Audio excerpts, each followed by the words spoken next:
Hello there. Have you ever heard of the expression to go on a binge? The British are frequently considered to be sociopaths and called prim ones. This national stereotype does have some grounds.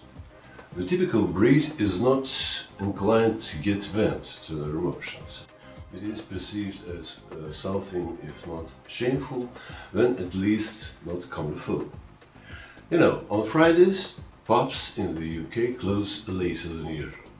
People relax in pubs after a working week and often have a good time to the full, throwing out their emotions at each other, at complete strangers.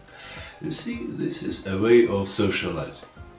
And these emotions are not always positive. And the hangover next day, sad memories of what happened, perhaps with a tinge of regret, as well as traces of vomit, lead to a weekend binge. That's what to go on a binge means.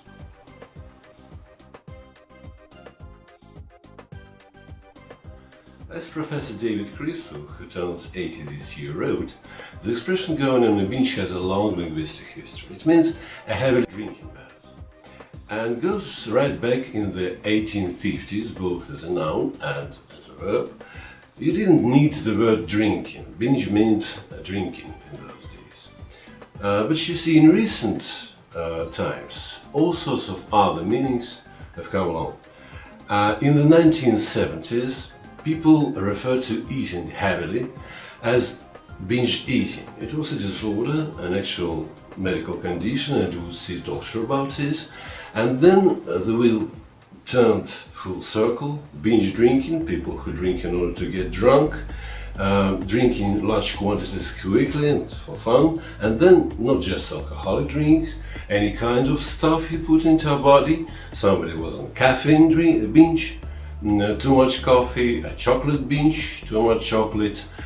People now go on binge shopping sprees, binge shopping or watching too much propaganda on TV, propagandist binge. And also, of course, you get it in the context of drugs, cocaine binge, crack binge, and the people who do these things, they're bingers.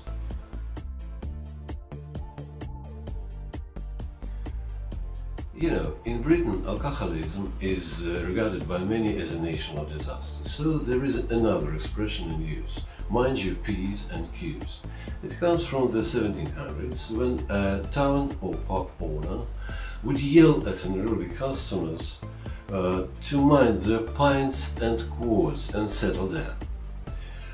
So bartenders would keep a watch on the alcohol consumption of the patrons, keeping an eye on the pints and quarts that were consumed.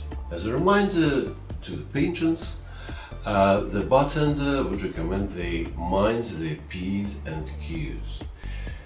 This may also have been a reminder to bartenders not to confuse the two units, written as P and Q on the tally slate. It is just one of the proposed origins, though, but I like it. The contemporary meaning of the expression is mind your tongue, be careful to behave well, and avoid giving offense.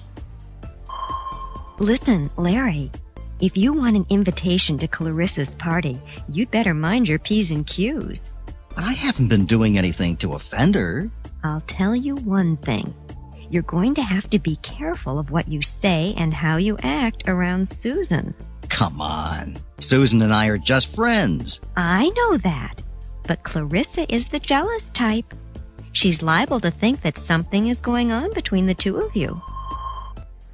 So, in general, know your measures and degrees and behave yourself. And it would have been all right if what I said had only been about personal affairs. For me, the 9th of May is the only non-working day in Russia that can be considered a national holiday.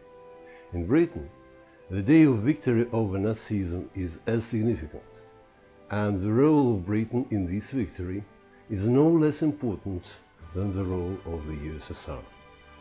Stalin's understandable friendship with Hitler, two shoes make a pair, or they're like two peas in a pod, or they're cast in the same mold, and Churchill's personal, uncompromising hatred of Hitler, all these need no comment at all.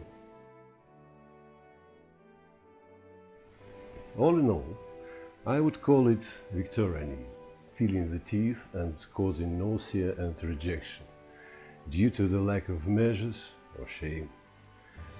Victorianism is profanation of the dead, and it resembles a binge of a person who has nothing more to show except for their excessive and ungrounded ambitions.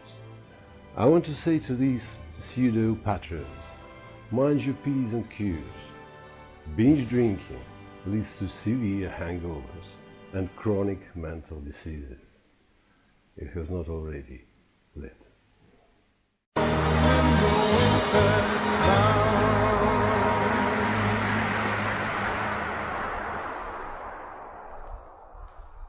Gonna keep on walking forward.